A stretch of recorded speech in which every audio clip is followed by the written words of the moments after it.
¿Qué tal, amigas y amigos? Estamos en 60 minutos con José Luis Yepes, su cita del fin de semana. Hoy con otro personaje referente. Estamos hablando y vamos a conversar a partir de este momento y por 60 minutos con la rectora de la Universidad Nacional Experimental Politécnica Antonio José de Sucre, UNEXPO, la doctora Rita Áñez, Rita Elena Áñez. Y para conocer más en los próximos 60 minutos de su vida, su lado humano y todos sus afectos. Bienvenida, doctora. Muchísimas gracias, José Luis. Una bella oportunidad de conocer a la gente más allá de lo profesional en su dimensión humana y creo que este programa lo hace muy bien y te felicito por eso. Muchas gracias, doctora. Bueno, en esta primera parte siempre acostumbramos conocer las raíces del personaje invitado. Nos gustaría conocer dónde, cuándo nació, quiénes fueron sus padres, a qué se dedicaban y esas raíces que obviamente tienen mucho que ver con el personaje, al menos en su proceso inicial de construcción. Sí, yo nací en Caracas, un 10 de septiembre de 1957. Mi madre, enfermera de profesión, luz y iluminación para mí a lo largo de mi vida. Se enamora fervientemente de un jugador de pelota, José Antonio Fuenmayor, de la cervecería de Caracas, y de ese amor nace este retoño hace ya más de 60 años, en la ciudad de Caracas, en la populosa parroquia Candelaria. En ese momento, los primeros años fueron mezclados de una gran armonía familiar porque simultáneamente todas mis tías también dan a luz bebés como yo y por supuesto vivimos en una familia muy grande de primos y primas y con una figura también que iluminaba mucho nuestros caminos, a la cual debo mi nombre, mi abuela Rita Lucía Paz, quien por cierto también, además de darme su nombre, me dio sabios consejos que me han servido mucho de vida. Entonces mi figura materna, María Consolación, alias Consuelo, Consuelito, y Rita Lucía Paz González fueron guía para nosotros en la formación, no solo en lo personal, sino también en los valores, en los valores cristianos, católicos, religiosos, en ese saber conocer a la gente más allá de sus títulos. Por eso siempre nos trataba de Rita o Rita Elena cuando nos iba a regañar, pero siempre con esa visión de la vida y de la sabiduría que, por supuesto, hoy en día es valiosa para nosotros. Doctora, ¿qué recuerda? ¿Cómo era esa figura que para usted misma señaló que era fuente de luz, su madre? ¿Qué características fundamentales y qué cree que al día de hoy usted tiene como característica adquirida de esa madre? De María Consolación o Consuelito, yo creo que tengo muchas cosas y le doy gracias a Dios por haberme dado una madre tan amorosa. Fui su única hija, pero a nivel de cédula de identidad o a nivel de partida de nacimiento, porque tuvo muchos hijos. Mi mamá fue una mujer muy generosa, con sus sobrinos, con sus familiares. Fue una mujer extremadamente líder, fundó muchas asociaciones para promover la artesanía. Yo pienso que ella y otros artistas de esa época le tienen que agradecer mucho a asociaciones que ella creó, porque ella promovía, aparte que era enfermera, y lo hacía muy bien, por supuesto, y se jubila en esa profesión, hacía cosas con las manos, pero artesanía de lo más hermosa, porque ella utilizaba desechos, acerrín o cosas que eran de desecho, para construir un arte, para construir belleza. Pero no solamente construyó la belleza por las cosas que dejó, por los objetos, por los cuadros que pintó. Ella y mi otra tía, madrina, María Olivia Áñez también, se hizo una asociación de artesanos para reparar santos en las iglesias. Entonces ellas iban de iglesia en iglesia, me acuerdo yo, mi tía siempre con sus brochas y pintura, y mi mamá siempre con la habilidad manual, para ir trabajando estas artes, estos oficios, y algo heredamos de eso, porque también hay varios tíos míos pintores, por ejemplo Ismael Áñez Paz, que tuvo una trayectoria muy hermosa, de artista plástico internacional. Un tío, por cierto, que murió aquí, un tío abuelo, Manuel Vicente Paz, hermano de mi abuela, también era artista. Entonces había un ambiente muy hermoso en mi casa, porque eran óleos, eran caballetes, era ese ambiente de mucha armonía para integrarnos a desarrollar más allá que nuestros valores humanos y nuestros valores cristianos, el valor del trabajo. Yo pienso en mi mamá como una mujer trabajadora hasta sus últimos días, se paraba a las 5 de la mañana, si no tenía guardia, a trabajar, a laborar, a generar belleza artística, pero sobre todo lo más hermoso, a dar ese amor de madre, más allá del que tuve yo, a muchísimos hijos que hasta sus últimos días la llamaban o abuela o mamá. Y era enfermera, ¿no? Era enfermera, excelente enfermera, tuvo una trayectoria hermosísima.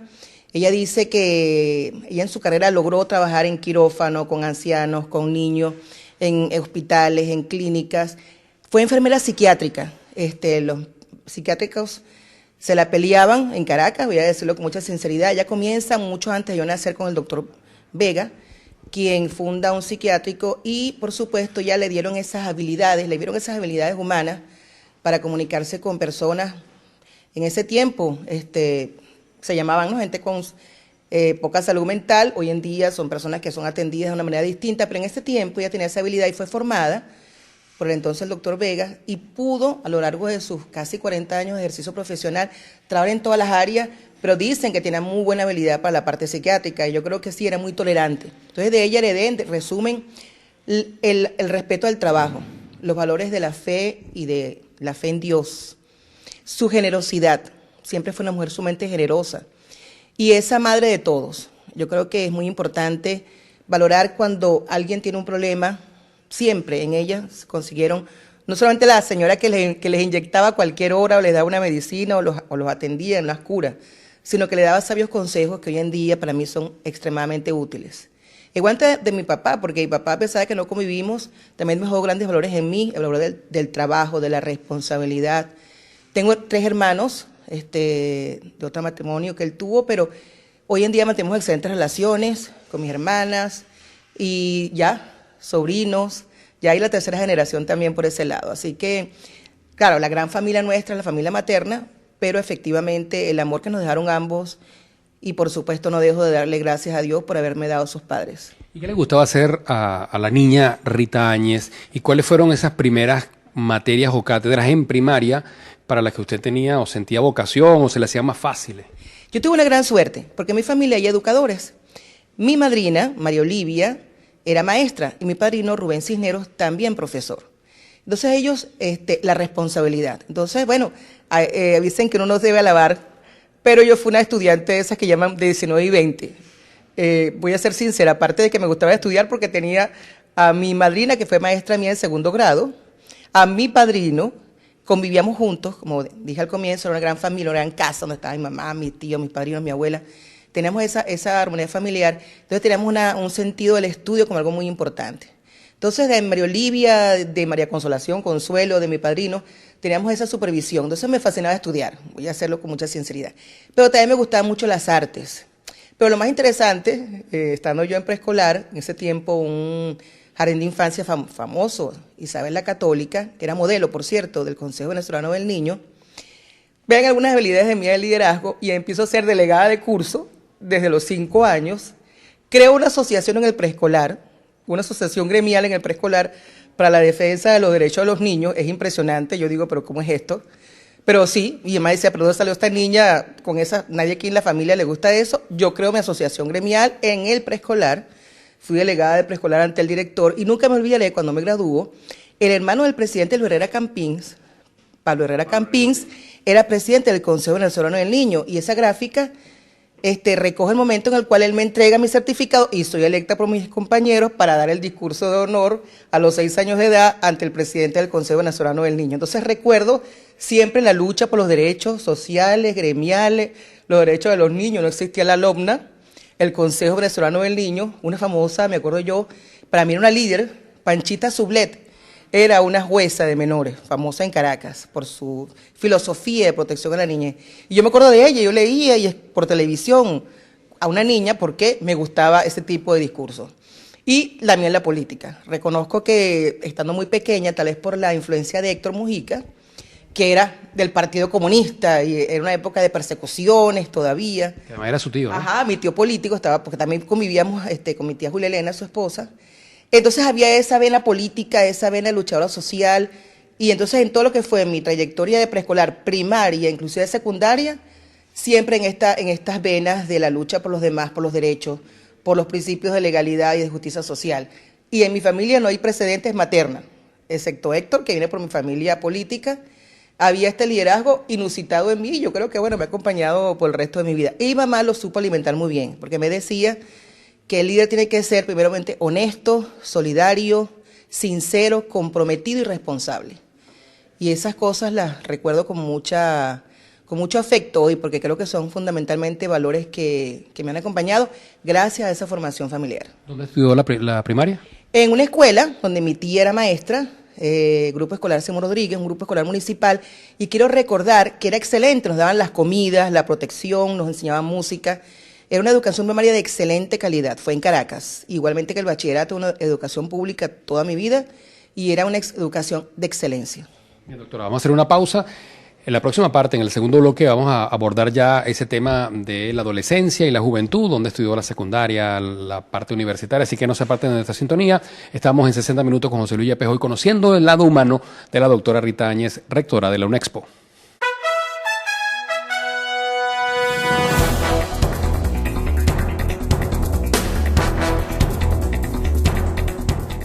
Continuamos en 60 minutos con José Luis Yepes, su cita dominical, hoy conversando con la doctora Rita Áñez, actual rectora de la UNEXPO.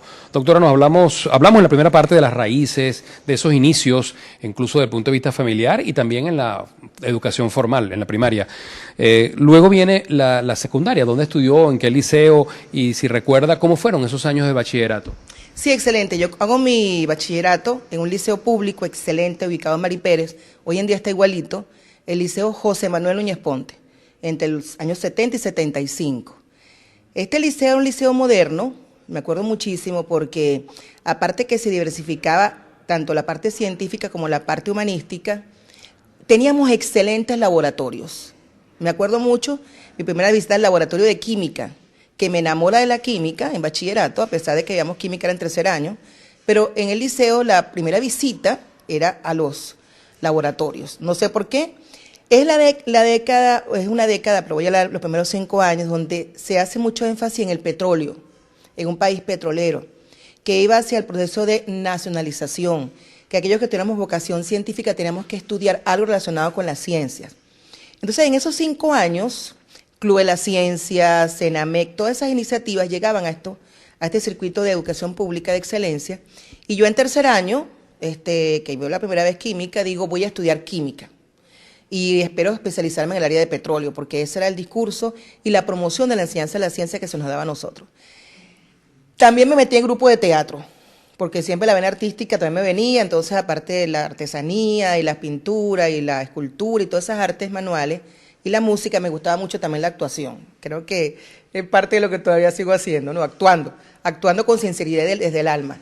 Y entonces me meto en el grupo de teatro, pero efectivamente en el tercer año de bachillerato me gusta tanto la química que empiezo a promover grupos de ciencia, club de ciencia, experimentos que se hacían y que premiaban a nivel nacional con los premios nacionales de ciencias juveniles, y empiezo a ver toda esa iniciativa tan bonita en mí que efectivamente me enamora de la química. O sea, me gustaba la física, pero la química. Entonces yo decía, voy a estudiar química y tuve excelentes profesores. Yo recuerdo todavía todas las prácticas de bachillerato en tercero, cuarto y quinto año. Es impresionante.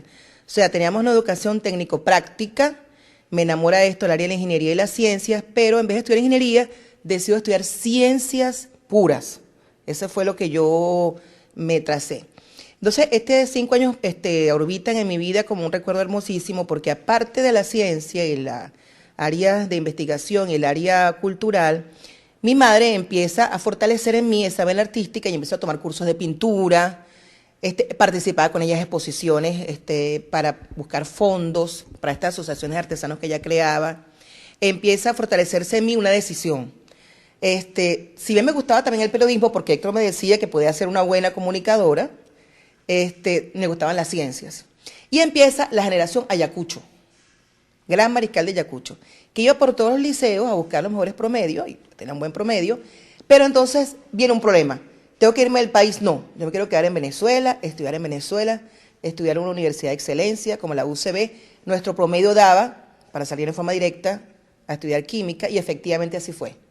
Estos 5 años transcurren en este ambiente tan hermoso de formación de la personalidad, y ya efectivamente antes de bachillerato yo logro preinscribirme en la central. Había que esperar 6 meses, que aproveché muy bien, por cierto, en otras cosas, y al egresar efectivamente ya tenía mi cupo garantizado en la Facultad de Ciencias de la UCB para estudiar licenciatura en química. En esos 6 meses se empezaba a hablar de las computadoras, de los lenguajes, y entonces empiezo un poco a buscar esas tecnologías tempranamente, ¿verdad? Porque me acuerdo que eran programaciones, inclusive llegué a dudar si estudiaba computación, porque empezaba a surgir la escuela de computación en la UCB también. y muchos compañeros nuestros que empezamos con química, algunos terminaron siendo licenciados en computación. Entonces yo tenía esa duda porque me gustaba también la tecnología, pero la vocación por la química, carrera a la cual amo y volvería a estudiar, me enamora. Entonces aprovecho, entro en unos propedéuticos en la Facultad de Ciencias de la Central, educación de excelencia por no decirlo, y por supuesto empecé a recurrir a esa transición entre la adolescencia, ¿verdad? Y ya la educación universitaria. Soy becada, era una beca que era al igual al salario mínimo de ese entonces. Nuestra beca entrando a la central eran 450 bolívares, el salario mínimo estaba en 500 bolívares. Una beca lograda también por méritos académicos y bueno, efectivamente ingreso a la central con una educación de excelencia, excelentes laboratorios, excelentes bibliotecas, profesores y una asistencia socioeconómica que daba como para vivir. Mi mamá seguía trabajando como enfermera, como artesana, y en la familia todos empezábamos ya, nuestra generación, a estudiar en diferentes instituciones educativas, los primos, primas. Y por supuesto, como digo, en mi familia habían educadores, también había gente que era profesora en la central también, en la UCB, y eso llevaba mucho ese ambiente de discusión. Y siempre de inquietud por lo social, siempre de inquietud por los hechos políticos que puedan impactar, ¿verdad?, el desarrollo de nosotros y el desarrollo de la sociedad. Y por eso también tempranamente empiezo a hacer pininos, ¿verdad?, en los ambientes de esa intensidad de los partidos políticos. Por eso creo que sí son importantes como instrumentos de lucha, fortalecer esa vida, porque fue una vida sana, una vida de formación. Nos daban cursos a los que ingresamos, a los que teníamos esa vocación en la central, cursos de formación política. Quiero decir que eso es muy importante. En mí esa formación temprana de la socialdemocracia, el socialcristianismo, porque habían esos debates en la facultad, eran muy importantes porque te decían cuáles eran tus referentes, detrás de qué partido político había o subyacía una forma de hacer y del quehacer político. Era el liderazgo. Recordemos que fue la época de la Gran Venezuela porque se nacionaliza el petróleo y esa segunda década, ese segundo proceso entre el 70 y los 80, ya con el petróleo nacionalizado, pues se inyectaba mucho la formación de los que estábamos en el área de química. Entonces nos llevaban a visitar refinerías de primera línea, nos llevaban a visitar esas grandes empresas en el sur de Venezuela, nos llevaban en autobuses de las universidades para conocer lo que iba a ser ese gran desarrollo industrial. Así que fue una época de sueños, de construcciones, de proyectos personales. Empieza también a surgir el amor, conozco a mi esposo, mi actual esposo y pues mi único esposo, mi gran amor, también en los años universitarios, donde se consolida esa formación como individuo, lo que tú quieres ser. Y ya empieza en mí, antes de terminar el 1980, antes de terminar ese año, a concursar en la central para ser preparadora de físico-química, porque también me gustaba mucho, y empezó a incursionar en el área de la docencia. Entonces era muy interesante porque sin graduarme ya estaba metida en la formación docente, siendo preparadora y, digamos, perfilando lo que podía ser mi decisión una vez que egresara en los siguientes 2 años. ¿Recuerda algunos nombres de profesores o profesoras que le marcaron de una u otra forma, en positivo o en negativo? No, en positivo siempre. Mira, excelentes profesores. Voy a decir uno que ya falleció, Luis Aguilera en matemáticas. Qué calidad de gente, qué calidad de ser humano. Por supuesto, mi tutor. El primer premio Polar que dio la Fundación Polar en 1983 fue Heinz Krebschen. Yo le llamaba la maravilla alemana. Era venezolano, hijo de alemanes. Fue mi tutor de pregrado, fue mi tutor en muchos sentidos. Él me da una asignatura en apenas el segundo semestre, química inorgánica. Me enamoro de la química inorgánica, catalizadores, toda esa área. De hecho, le digo, cuando me vaya a graduar, quiero hacer la tesis con Heinz Krebschen. Claudio Bifano, por cierto, que fue presidente después de la Academia de Ciencias Físicas y Naturales, fue cotutor mío, guía espiritual, excelente profesor. Isbelia Zambrano Urdaneta, que me dio la primera química que vi yo, por supuesto. Había una familia completa que se llamaban los Waldwassers, que eran varios profesores, hermanos todos, y marcaron una pauta en el área de catálisis. Por supuesto, mire, tantos nombres. El Yuri, por cierto, el hermano de él, que ha sido miembro de varios cargos de gobierno. Elías el Yuri, los dos se llamaban Elías, nos dio toda la parte instrumental químico. Mira, fue una facultad de excelentes profesores, porque también esos profesores llegaban de estudiar en el extranjero, porque habían salido con la beca Mariscal de Ayacucho, entonces llegaban a darnos clase, a formarnos, a darnos ese gran país que iba a estar en nuestras manos. Era una época de muchos sueños, porque el país estaba en expansión, la industria petrolera se veía como una industria no solamente de extracción, sino de procesamiento, refinación y productos terminados. Entonces, muchos nos íbamos por el área de catálisis homogénea, catálisis orgánica, catálisis inorgánica, porque ya al graduarnos tenemos trabajo seguro. Oh sorpresa, ya para graduarnos ocurre el Viernes Negro. El Viernes Negro, en el año 82. Nunca nos olvidaremos de ese Viernes Negro, porque estábamos por graduarnos, por terminar la tesis, y entonces empiezan a haber problemas con los compañeros que ya escuchamos. Lo económico impacta en la posibilidad de empleo, lo económico impacta en la posibilidad de un desarrollo. Pero uno lo veía lejano hasta que nos toca enfrentarnos entonces, una de licenciados en química, yo y mis compañeros, enfrentarnos a esa economía que estaba herida de muerte, a ese primer síntoma de lo que podría ser y, por supuesto, lo que vamos a convivir después en los próximos años. Bien, vamos a hacer una pausa en esta conversación que tenemos con la doctora Rita Áñez, rectora de la UNEXPO. En la próxima parte abordaremos cómo se da esa salida ya del recinto universitario y los inicios en lo que sería una trayectoria que le llevaría a ocupar este cargo tan importante que ocupa en la actualidad. Así que en breve con mucho más.